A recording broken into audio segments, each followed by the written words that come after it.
computer. Bien, bueno, continuamos entonces. Nos llegan entonces desde el espacio fotones a lo largo de todo el espectro electromagnético, pero bueno, algunos de ellos, por ejemplo, los fotones ópticos pueden ser absorbidos por, como vimos, por nubes frías.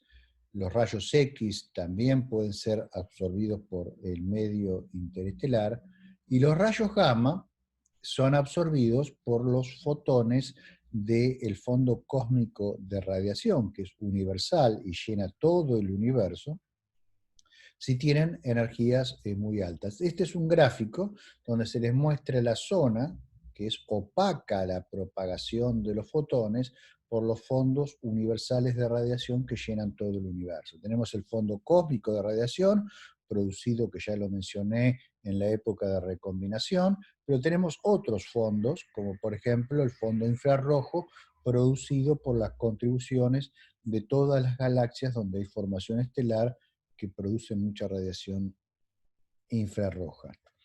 Entonces, esos fotones, que son universales y tienen una densidad del orden de 1 electronvolt por centímetro cúbico en el universo, cuando hay un fotón muy energético que trata de atravesar una distancia, entonces hay una cierta probabilidad de que interactúe ese fotón muy energético con el fotón de fondo de radiación, que es poco energético, y produzca pares.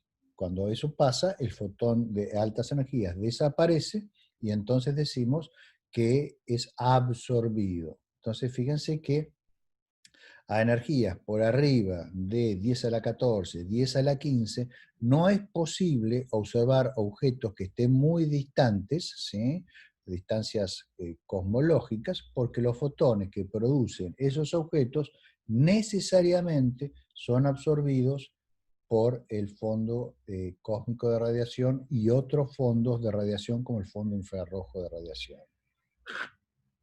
Ahora, los fotones no son las únicas partículas que nos llegan a nosotros desde el espacio y que nos pueden traer información de las fuentes astrofísicas relativistas o no térmicas. Esas fuentes, como vamos a ver más adelante, también pueden producir partículas no electromagnéticas, como ser, por ejemplo, neutrinos, ¿sí? El neutrino es un tipo de leptón, después vamos a ver en detalle qué es el neutrino, pero la característica fundamental del neutrino es que es una partícula débilmente interactuante.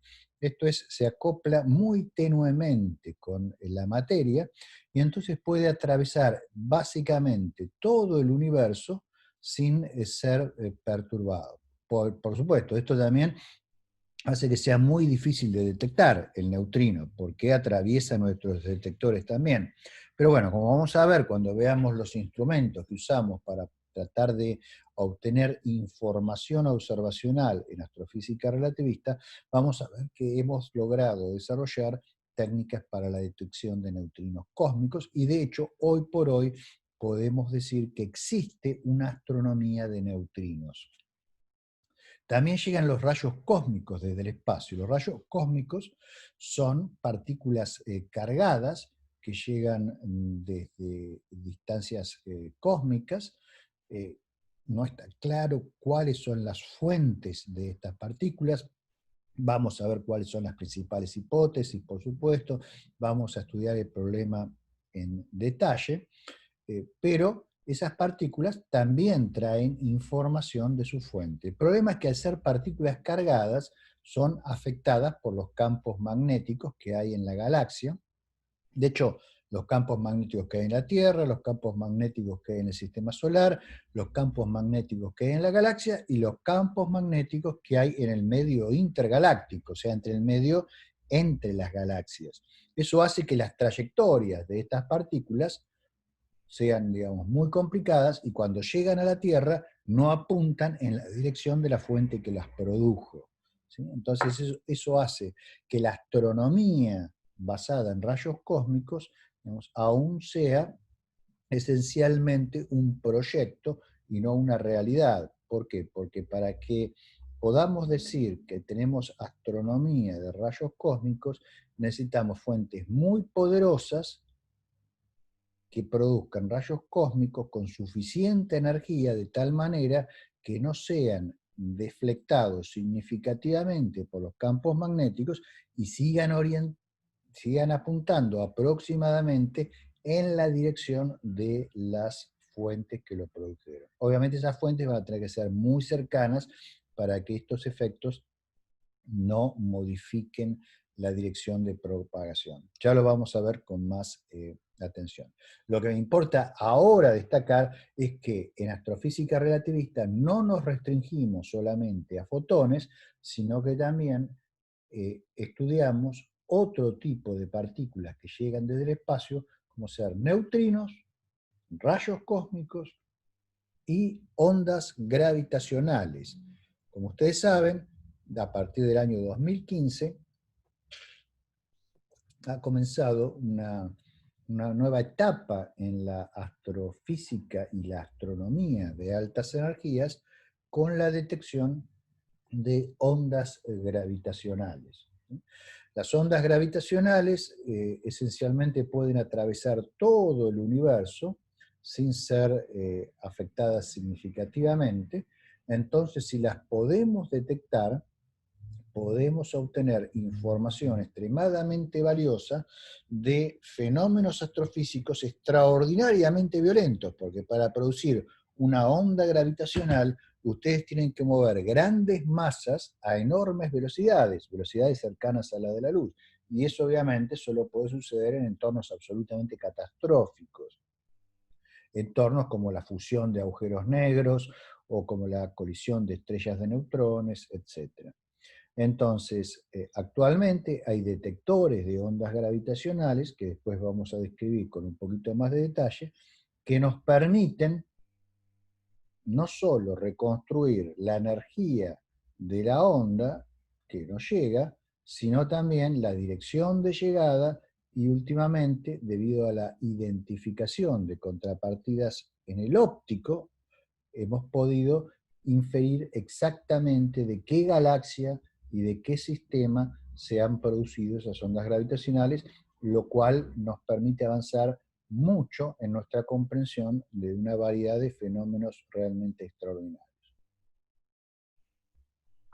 Muy bien, aquí voy a terminar un poquito con la etapa esta introductoria a la materia. Creo que más o menos, si no me equivoco, les ha quedado claro de a qué nos vamos a dedicar, qué es la astrofísica relativista, qué es lo que queremos entender del universo al investigar en astrofísica relativista, y ahora vamos a las herramientas que necesitamos para poder hacer nuestro trabajo.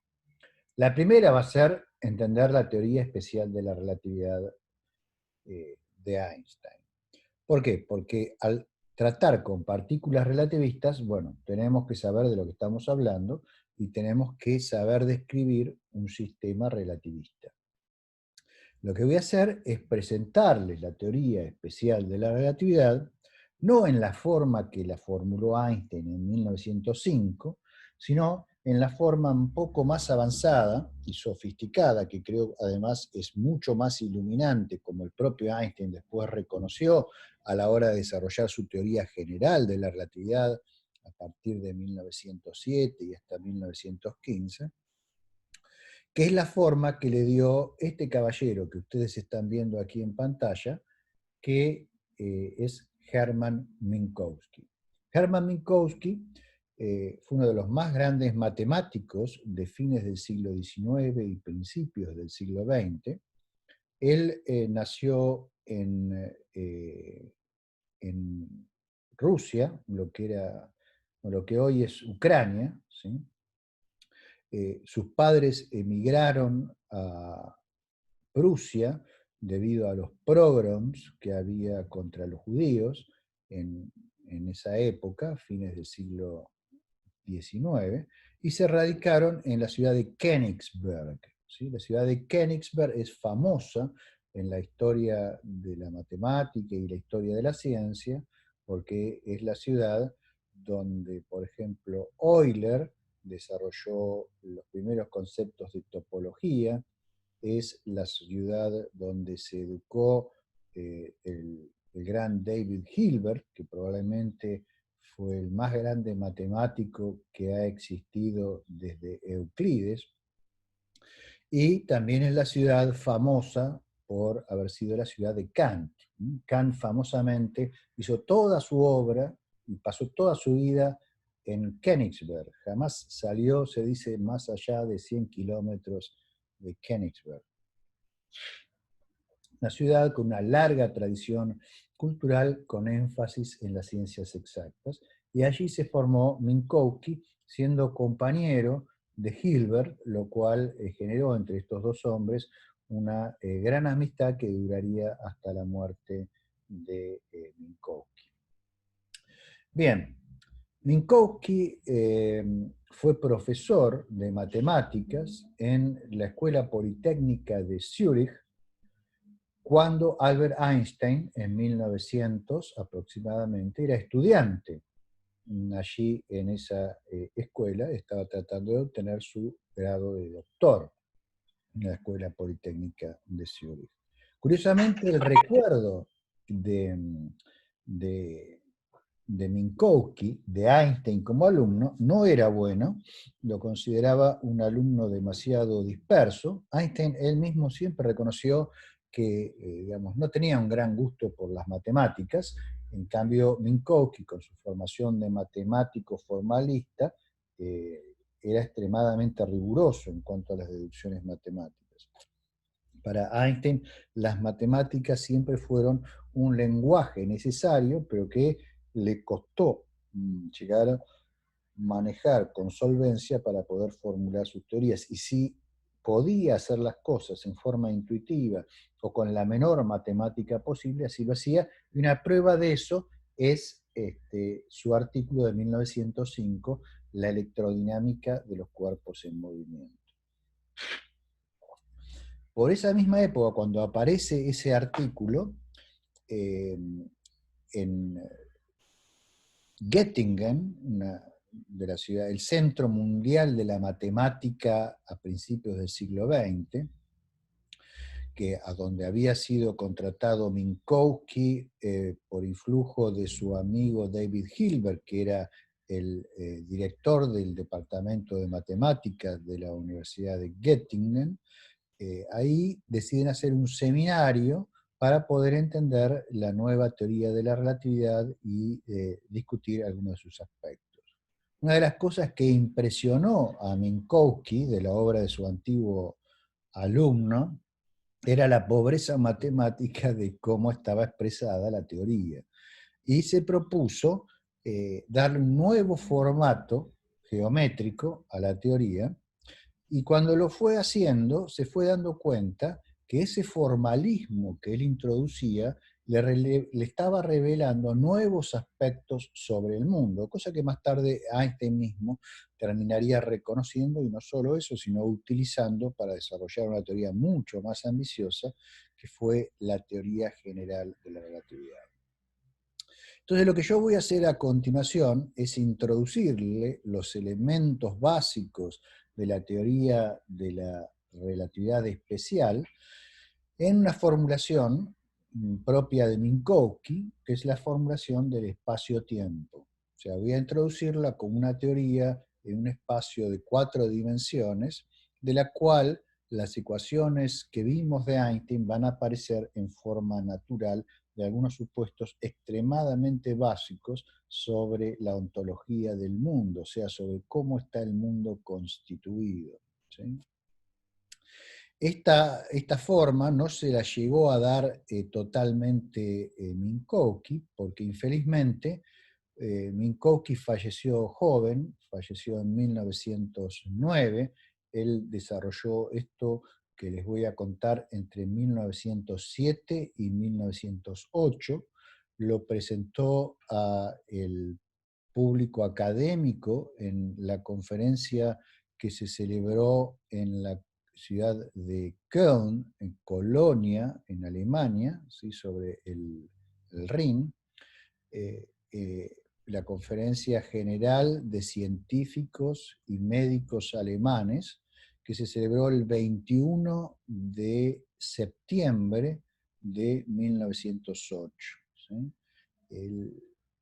Minkowski comenzó esa conferencia con unas palabras hoy justamente famosas que hacen referencia a que a partir de hoy, dice Minkowski al abrir su conferencia, el espacio y el tiempo perderán su naturaleza independiente y se irán como meras sombras tapadas por una entidad más grande que es el espacio-tiempo.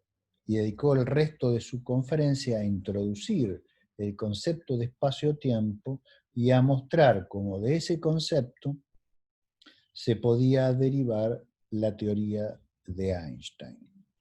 Bueno, a eso voy ahora. ¿Sí? Si hay cosas que no se entienden, acuérdense, me interrumpen y explico mejor. ¿Sí? Bien, lo primero es introducir el espacio-tiempo mismo. ¿Sí? Lo presenta Minkowski no como un mero concepto, sino como un sistema físico, ¿sí? Como algo que tiene entidad real. ¿Sí? O sea, los números, las funciones matemáticas, los conjuntos, son construcciones de la mente humana para tratar de representar en forma exacta algunos aspectos de la realidad. ¿Sí? Pero no hay que confundir la representación con la realidad. O sea, el número 3 es un invento humano que obedece a una serie de axiomas, que son los axiomas de Peano. Lo que es real, por ejemplo, es que en este momento en mi mesa hay 3 galletitas, por ejemplo. ¿Sí? Las que son reales son las galletitas, pero no el número 3.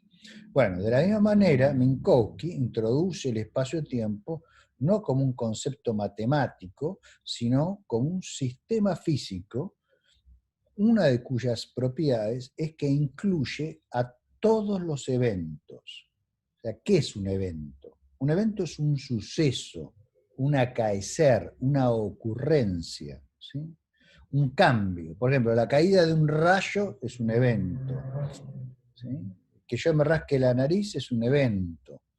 El que me dé un dolor en el dedo gordo del pie izquierdo es un evento.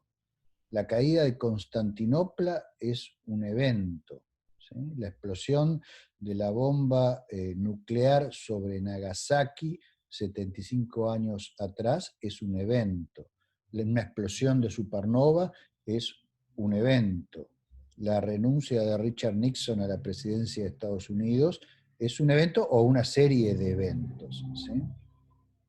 Entonces, lo que sostiene Minkowski es que todo lo que ha ocurrido, lo que ocurre o lo que ocurrirá es un elemento de ese espacio-tiempo. Y un proceso, o sea, una sucesión de cambios o de eventos o de sucesos, en realidad es una línea, una trayectoria, o si quieren pensarlo, una parte del espacio-tiempo. ¿Sí? Entonces, al ser el espacio-tiempo una entidad que contiene a la colección de todos los sucesos y no un mero conjunto, que es un objeto matemático, ¿sí? El espacio-tiempo es una entidad física y por lo tanto tiene propiedades físicas. Esto ha sido corroborado en forma espectacular por la detección de ondas gravitacionales que no son más que perturbaciones, como vamos a ver más tarde, en la estructura métrica del espacio-tiempo, perturbaciones que transportan energía. Es la energía que activa los detectores de ondas gravitacionales. Ningún concepto de matemático tiene energía ni puede perturbar ningún sistema físico. Bien. Ahora, todo sistema físico suele ser representado en ciencia por medio de objetos matemáticos, lo cual nos permite pensar matemáticamente acerca de la realidad. En mi opinión, la realidad no es matemática, como suelen enunciar los matemáticos y algunos físicos de orientación muy matemática. En mi opinión, la realidad es lo que es, y lo que es matemático es nuestra forma de pensar sobre la realidad. Y elegimos un lenguaje matemático para describir la realidad porque lo que buscamos es hablar en forma precisa, cuantitativa y exenta de vaguedad de la realidad. Y eso nos permite hacer teorías y representaciones conceptuales de la realidad extremadamente sofisticadas y autoconsistentes. En cambio, si usáramos simplemente una narrativa, el resultado sería catastrófico. Para ver cuán catastrófico puede llegar a ser, basta simplemente darle un vistazo al estado de las ciencias sociales, que en general prescinden del uso de matemáticas a la hora de hacer sus análisis de la realidad social. No todos, por supuesto. Hay, por suerte, una rama de las ciencias sociales que hace uso intensivo de los modelos matemáticos. Bueno, volviendo al espacio-tiempo, entonces lo que se postula es que el espacio-tiempo, sea lo que sea, se representa por medio de algo que se llama una variedad real cuadridimensional diferenciable. ¿Sí? Este nombre, que es tan intimidante, en realidad es un nombre sofisticado para decir que es un conjunto, que se representa por medio de un conjunto.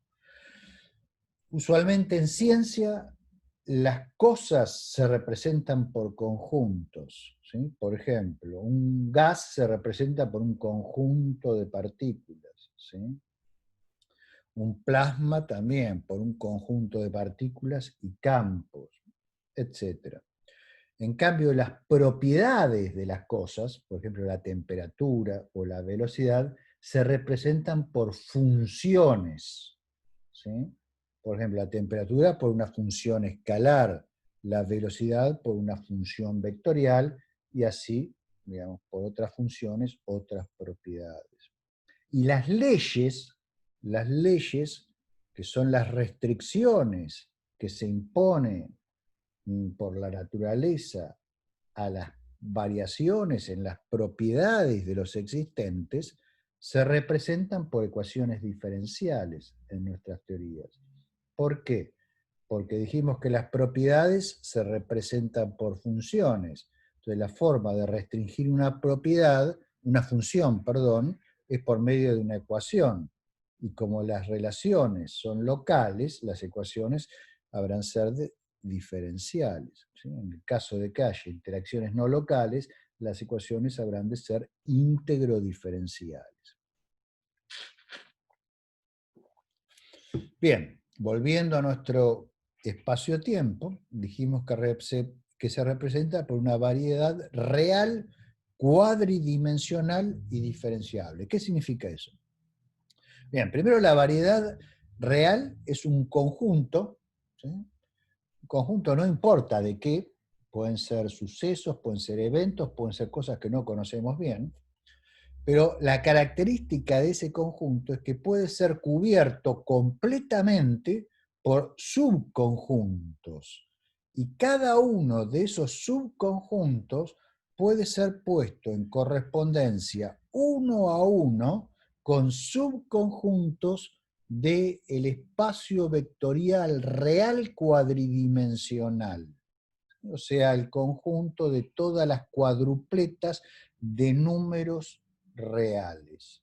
Se suele denominar como R4, esto que está aquí, R4.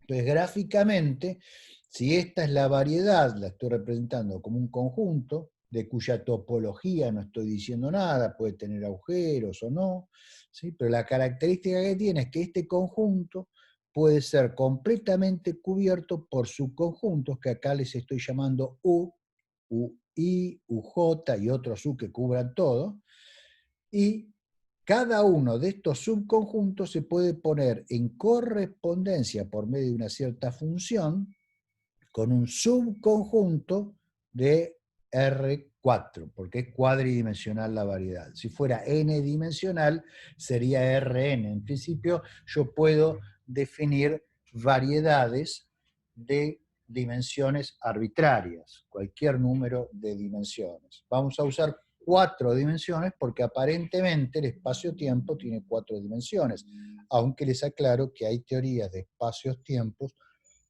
con más dimensiones, a pesar de que no hay ninguna evidencia observacional de que tal cosa exista.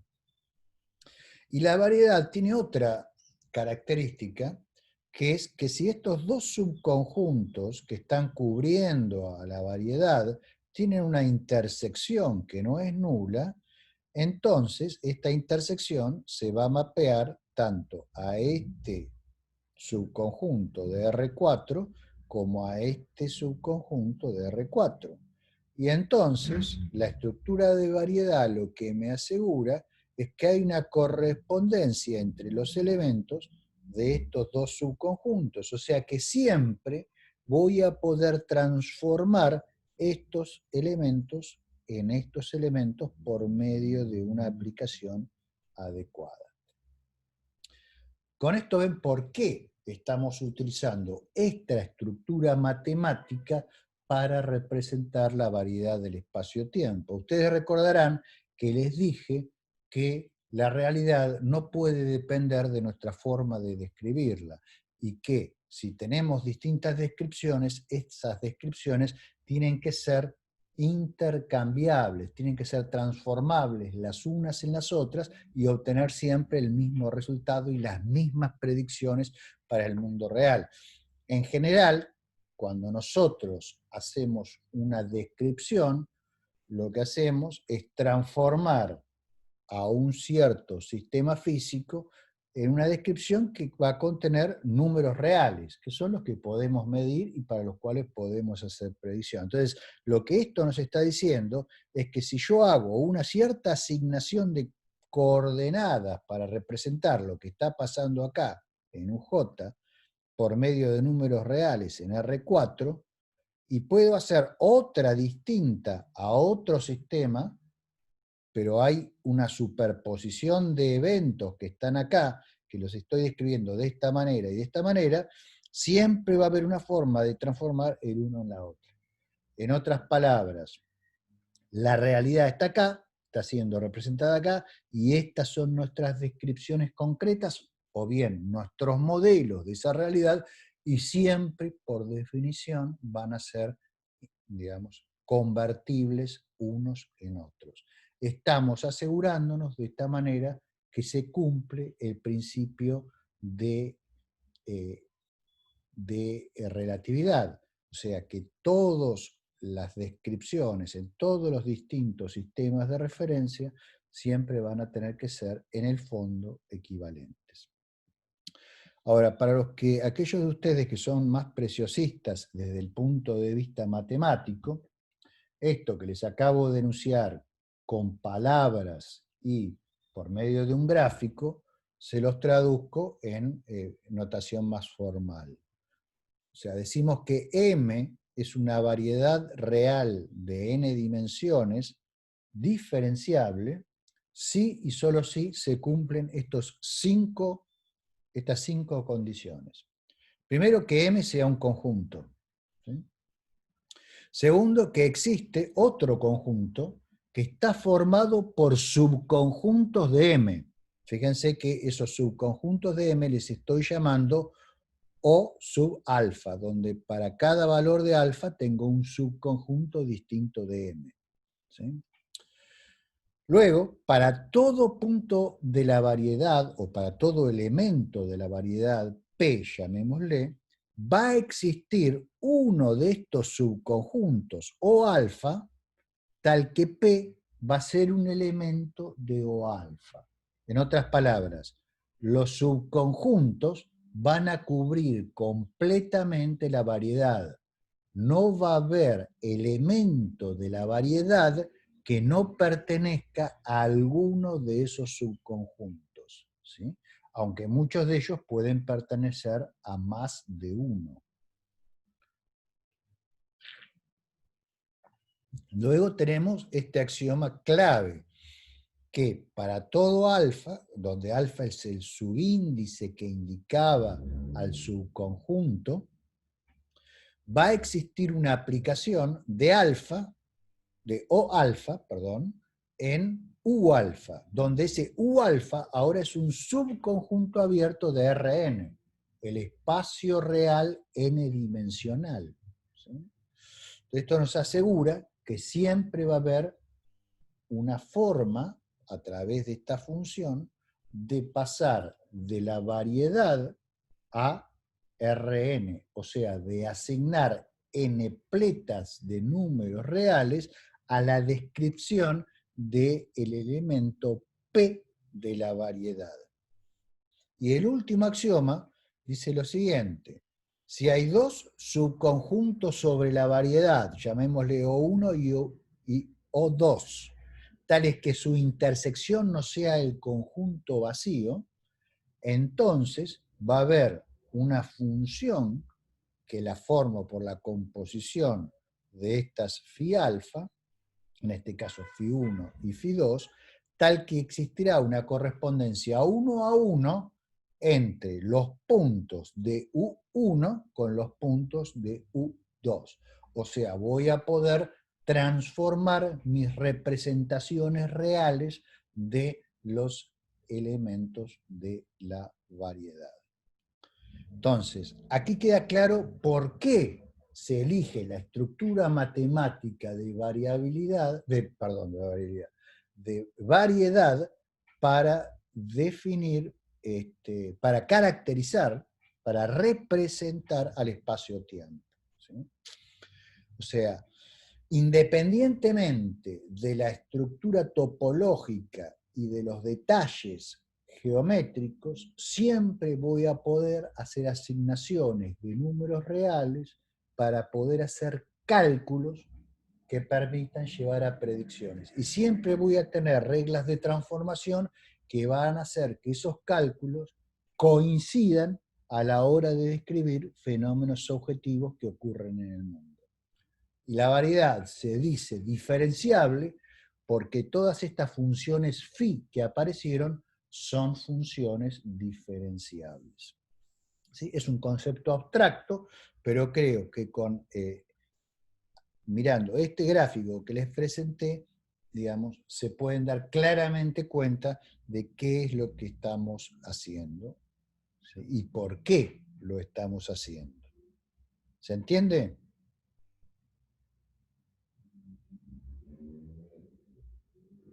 Sí. ¿Sí? Bien, vamos a ver un ejemplo para afirmar un poquito los conceptos, si a ustedes les parece. Supongamos que tenemos un punto en la variedad, P, ¿sí? Un elemento de la variedad. Podría ser un suceso, ¿sí? Por ejemplo, la explosión de la nebulosa, de la estrella, digamos, que dio lugar a la nebulosa del Cangrejo en el año 1054. Eso lo podemos describir con distintos sistemas de coordenadas. Por ejemplo, podemos asignarle este sistema de coordenadas que aquí estoy llamando x mu, ¿sí? Donde este mu es un índice que corre entre 0 y 3. ¿Por qué entre 0 y 3? Porque dijimos que la variedad es cuadridimensional. ¿Y por qué es cuadridimensional? Porque necesito 4 números para identificar un suceso, el momento del tiempo y las coordenadas espaciales en las cuales sucedió. Por ejemplo, el evento ocurrió en 1054 y en tal localización dentro de la galaxia, que la puedo, digamos, especificar dando 3 números. Y supongamos que hago otra asignación, ¿sí?, de un sistema de referencia con un sistema coordenado diferente, que le pongo x' mu, ¿sí? Entonces, lo que nos aseguran los axiomas anteriores es que siempre va a existir una transformación que me permita convertir los x mu en x mu'. O sea, parto de los x mu y por medio de alguna transformación obtengo los x mu'. Veamos un ejemplo concreto. Para hacerlo fácil, vayamos de 4 dimensiones a 2 dimensiones nada más, ¿sí? Pensemos en un espacio de 2 dimensiones y pensemos en que estos son coordenadas cartesianas, x e y, como se ve aquí, ¿sí? y las primadas son coordenadas polares, r y θ, ¿sí? Bien, entonces, fíjense que acá tengo marcados dos conjuntos de puntos en el primer sistema, que es el cartesiano. Estos que están en gris y estos que están en gris más oscuros. Entonces, usando estas transformaciones de coordenadas que están aquí, que son las transformaciones que me llevan de coordenadas cartesianas a coordenadas polares, que básicamente me dicen que x es igual a r por coseno de θ e y es igual a r por seno de θ, cosa que es trivial y que han visto en el secundario, así que no entro en mayores detalles, transformo todos estos puntos sombreados que están aquí en estos que están aquí, y transformo estos puntos sombreados que están aquí en estos otros que están aquí. Son dos formas diferentes de representar una misma situación. Ahora, estoy utilizando coordenadas distintas. A simple vista esto parece ser distinto, pero en el fondo lo que estoy describiendo, el elemento de la realidad que estoy describiendo es el mismo, ya sea que utilice coordenadas polares o coordenadas cartesianas, ¿sí? Entonces, esto nos permite hablar del espacio-tiempo con distintas representaciones que pueden invocar a distintos sistemas de coordenadas en distintos sistemas de referencia. En el caso de la relatividad especial, nos vamos a restringir a sistemas de referencia que se llaman inerciales, o sea, todos los cuales tienen movimientos relativos unos a los otros a velocidades constantes. Bien, hasta ahora todo esto es una cosa bastante abstracta, por lo cual necesitamos, para poder hacer algo de física con esto, para poder representar más cosas reales, definir sobre la variedad algunos objetos que nos permitan representar propiedades físicas, porque hasta ahora solo tengo, digamos, una discusión sobre un espacio-tiempo en el cual todavía no puedo caracterizar ninguna propiedad física de ningún tipo. Entonces vamos a definir objetos sobre la variedad y los vamos a definir por medio de transformaciones, ¿sí?, de coordenadas.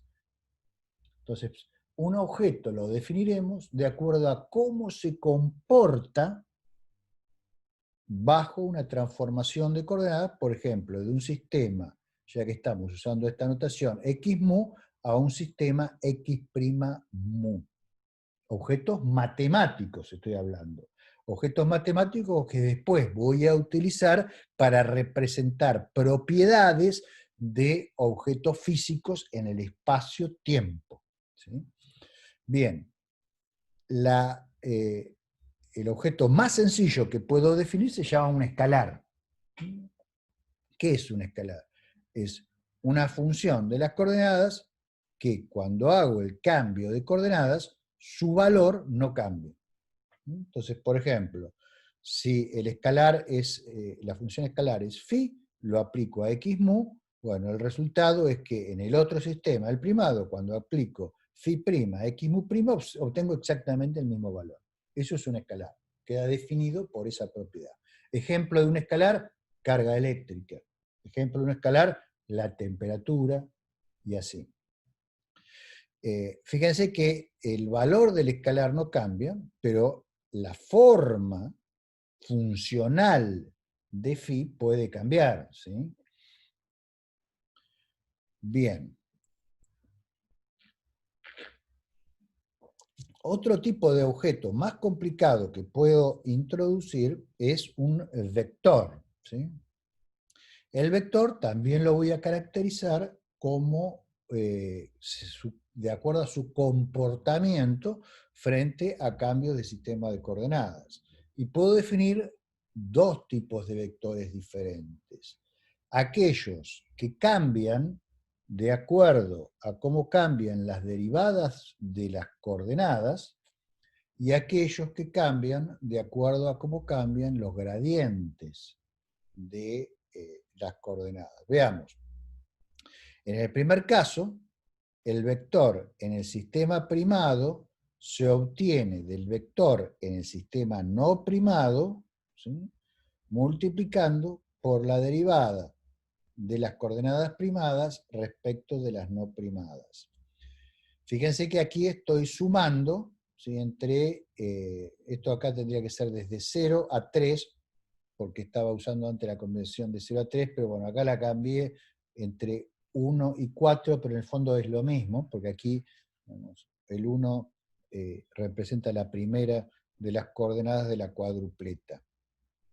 A un vector que se transforma de esta manera se le llama vector contravariante.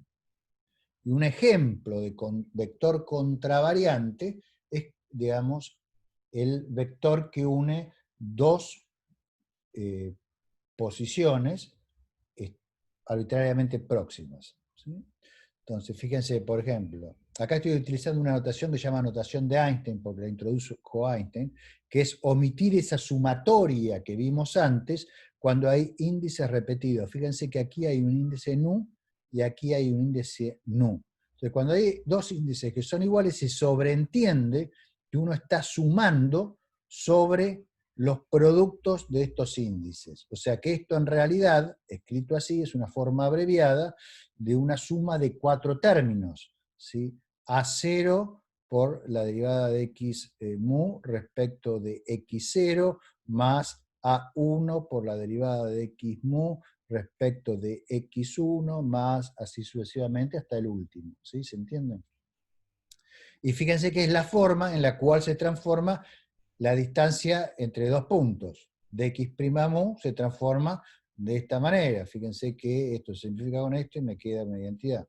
Entonces se transforma como se transforman las coordenadas, los vectores que son contravariantes.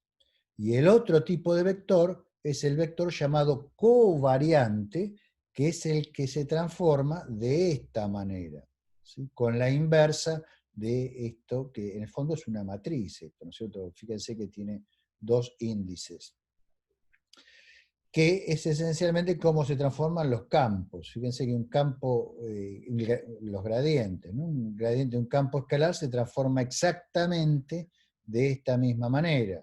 El gradiente primado se transforma a partir del gradiente sin primar a través de las derivadas de x mu respecto de x' mu, ¿sí? Entonces, esto fíjense que se simplifica con esto y nos queda una identidad.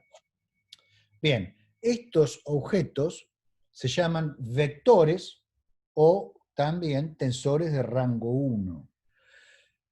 Ustedes están familiarizados con los vectores. Esto es simplemente una forma más abstracta de presentarles a los vectores, que ustedes por ahí están acostumbrados a representarlos con flechitas y las tres componentes de esas flechitas, por ejemplo, en un sistema de coordenadas cartesianas. Pero esto vale para cualquier tipo de coordenadas. Pueden ser coordenadas esféricas, coordenadas cilíndricas, coordenadas cartesianas, coordenadas hiperbólicas. Cualquier tipo de coordenada satisface estas relaciones, ¿sí? O sea, las estoy expresando de una forma que es independiente del tipo particular de coordenada, y por eso este método es mucho más poderoso para trabajar en forma más abstracta.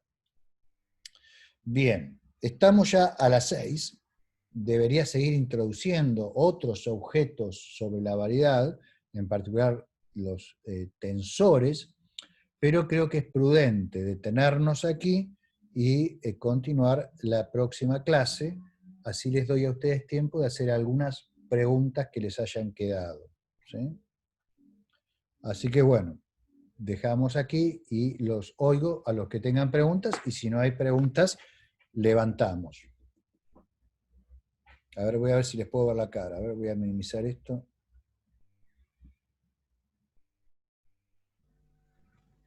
Buenas tardes, ¿cómo le va, Gustavo? Tengo un problema con la cámara, por eso no me Sí, puede ver la cara hoy día. no hay ¿Me problema. escucha, no? Sí, lo escucho perfectamente.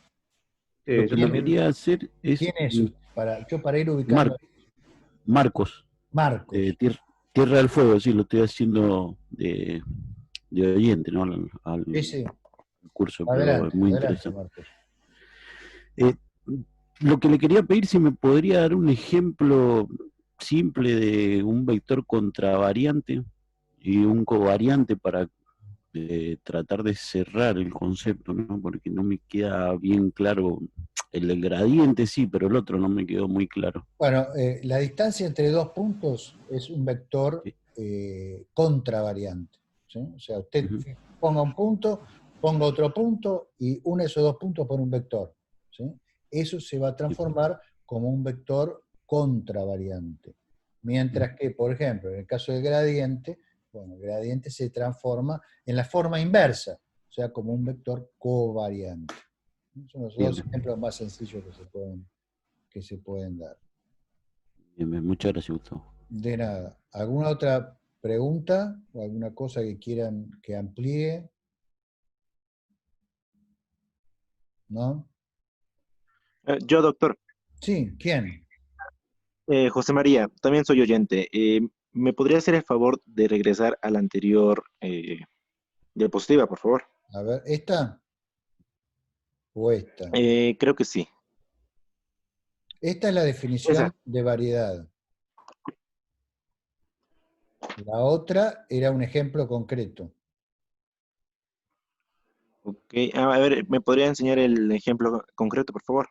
Sí, el ejemplo concreto era este, en el cual yo les mostraba que, digamos, la asignación de distintos sistemas de coordenadas para describir una misma situación, digamos, era tal que siempre es posible convertir una descripción en la otra. En este caso es simplemente un sistema cartesiano donde hemos identificado dos regiones con distintos tonos de gris y cómo se convierte a coordenadas polares, ¿sí? Por medio de estas transformaciones que ves acá. Perfecto, Ahora, muchas gracias. ambas están representando la misma realidad física, ¿sí? La información que hay en cada representación es exactamente la misma. Vos podés escribir el mundo en coordenadas, o supongamos, la superficie de la Tierra, si querés, o una parte de la superficie de la Tierra. Vos te compras un terrenito, ¿no? Y querés describir, bueno, querés hacer una casa circular, por decir algo, ¿no? Entonces, o querés hacer una zanja alrededor de tu casa, para que no entre nadie, bueno. Entonces vos agarrás en coordenadas este, cartesianas y la trazás como este anillo que está acá, ¿sí?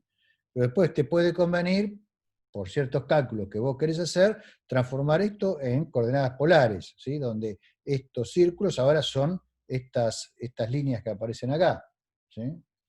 Pero vos podés después trabajar acá, obtener un resultado, pasás por acá y el resultado sigue siendo válido para acá. ¿Por qué? Porque ambas son dos representaciones distintas de una misma realidad física, ¿sí? Y eso es lo hermoso del concepto de representación a través de una variedad de una situación física. ¿Se entiende? Perfecto, ya me quedó mucho más claro. Bueno, Muchas gracias. de nada. ¿Alguna más antes de cerrar?